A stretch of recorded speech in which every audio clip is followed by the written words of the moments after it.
This channel does not promote any violent, harmful, or illegal activities. All content provided by this channel is meant for an educational purpose only. বদলের বাংলায় কিন্তু অনেক রকম পরিবর্তনের ছবি দেখতে পাওয়া যাচ্ছে। বেশ কিছু সদর্থক ছবিও কিন্তু ইতিমধ্যে দেখা মিলেছে। ঠান্ডা ঘরে বসে কাটমানির কারবার চলতো। তৃণমূল নেতার বিরুদ্ধে এই কাটমানি নেওয়ার অভিযোগ। বদলের বাংলায় এবার হিসেব বুঝে নিচ্ছেন জনতা। হাওড়ার আমতার কাশমলি গ্রাম পঞ্চায়েত প্রধানের বাড়িতে সেই জনরোষ কিভাবে আছড়ে পড়ল ছবি দেখুন।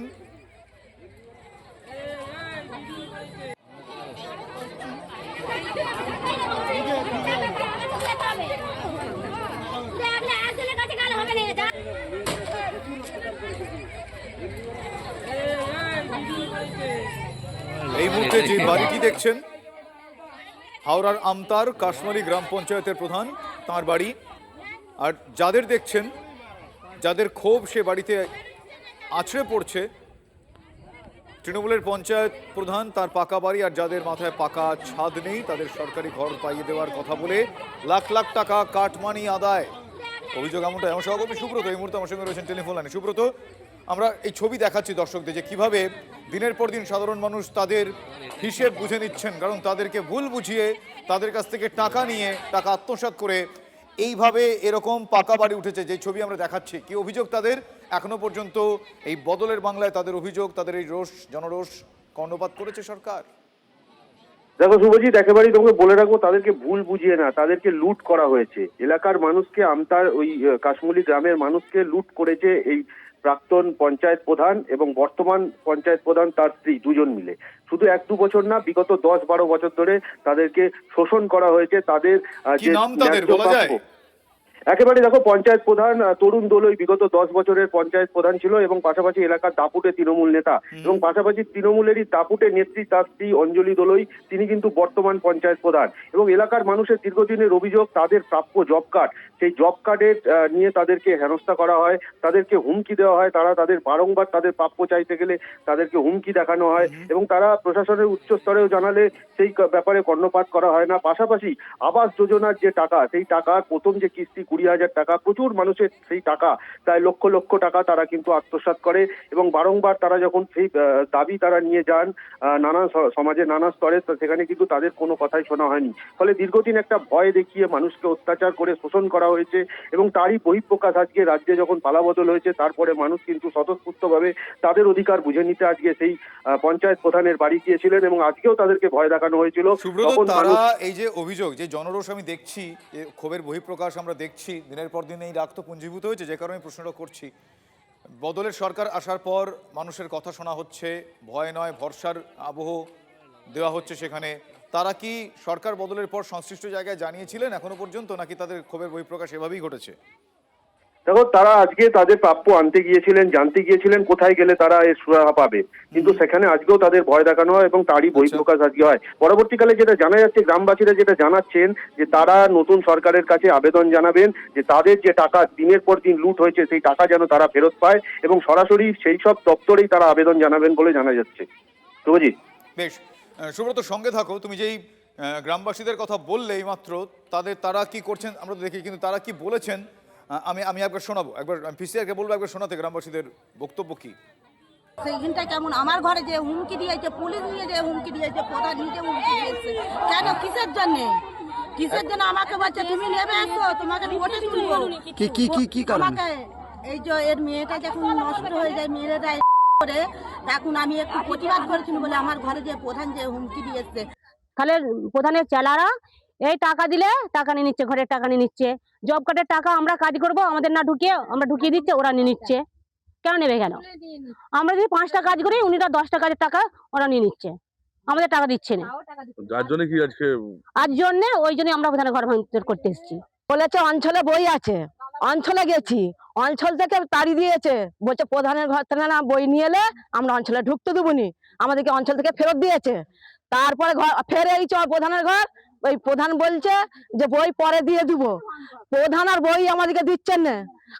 তারপরে ঘরের সমস্যা, ঘর আমাদেরকে দিয়েছে সরকারে 20,000 টাকা করে নিয়েছে।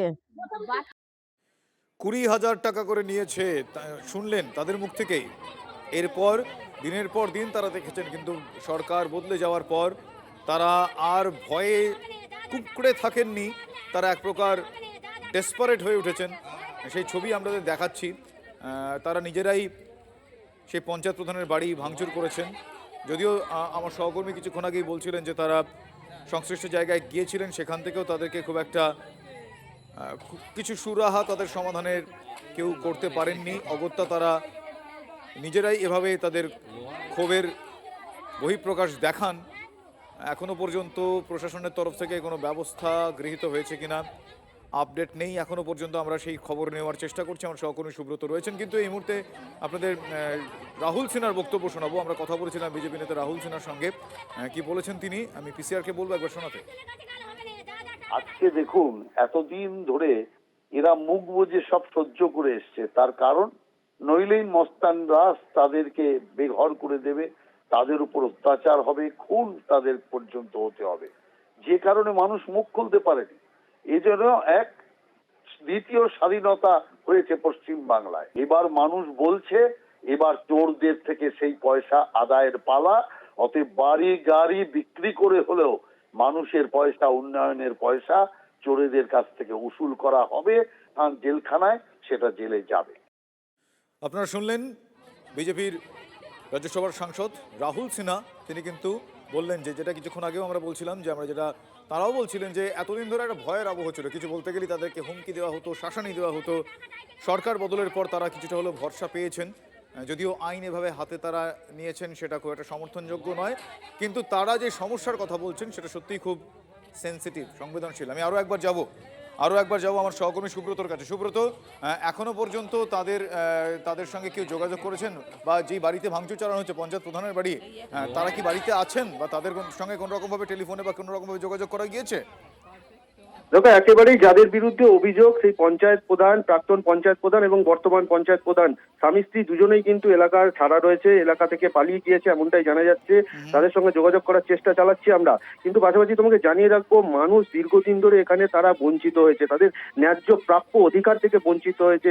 ঠান্ডা ঘরে বসে ঠান্ডা মাথায় তাদের এই টাকা লুট করা হয়েছে এবং সেই টাকার হিসাব তারা আমতার বিধায়ক অমিত সামন্ত এই মুহূর্তে আমাদের সঙ্গে রয়েছেন টেলিফোন লাইন। অমিত বাবু, আমরা এই ছবি দেখাচ্ছি, আপনারা দেখছেন দীর্ঘদিন ধরে তারা বঞ্চনার শিকার। শুধু বঞ্চনার শিকার নয়, তাদেরকে এক প্রকার শোষণ করা হয় বলে তারা অভিযোগ করছেন। কিভাবে টাকা চেয়ে তাদের মাথার ছাদটুকু করে দেওয়ার জন্য একটা হিউজ অ্যামাউন্ট চাওয়া হয়, যার বিলাসবহুল বাড়িতে এই মুহূর্তে ভাঙচুর চালিয়েছেন তারা।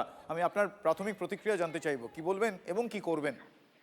দেখুন, এটা শুধু আজকের না, বিগত 15 বছর ধরে কাজমহল্লি পঞ্চায়েতের যিনি প্রধান এবং বর্তমানে প্রধানের স্বামী, মানে ওই পোস্টটা উনি কুক্ষিগত করেন শুধু দুর্নীতি করার জন্য। 100 দিনের কাজই হোক, রাস্তা চুরি হোক, রাস্তার কাজই হোক, সবকিছু, এবং আবাস যোজনার টাকা সবকিছু উনি আত্মসাৎ করেছেন, চুরি করেছেন। এবং শুধু 10,000 20,000 না, কারো অ্যাকাউন্টে 1,20,000 ঢুকেছে, তো উনি জোর জবরদস্তি সেই 1,20,000ও নিয়েছেন। এবং শুধু তাই না, এবং এর ওপর এনাকে প্রোটেকশন দিত কে? পূর্ব বিধায়ক সুকান্ত পাল, এবং সুকান্ত পালের মদতেই কিন্তু উনি এই দুর্নীতিগুলো করতেন। আপনি এগুলো অভিযোগ দিনের পর দিন এরাও একই অভিযোগ বলছেন, কিন্তু আজকে তারা যখন নিজেরা এভাবে হাতে আইন তুলে নিচ্ছেন, ওনাদের পাশে কিভাবে গিয়ে দাঁড়াবেন এবং ওনাদের জন্য কি সুরাহা দেবেন? দেখুন, মানুষের অধিকার যদি মানুষ নিতে চায়, মানুষ যদি তার টাকা ফেরত চায়, এখানে প্রশাসনের কিছু ব্যাপার না বা বিধায়কের কিছু ব্যাপার নয়। আমি কাউকে টাকা দিয়েছি, আমি সেই টাকা ফেরত নিতে যাচ্ছি, তো সেটা তার অধিকার না।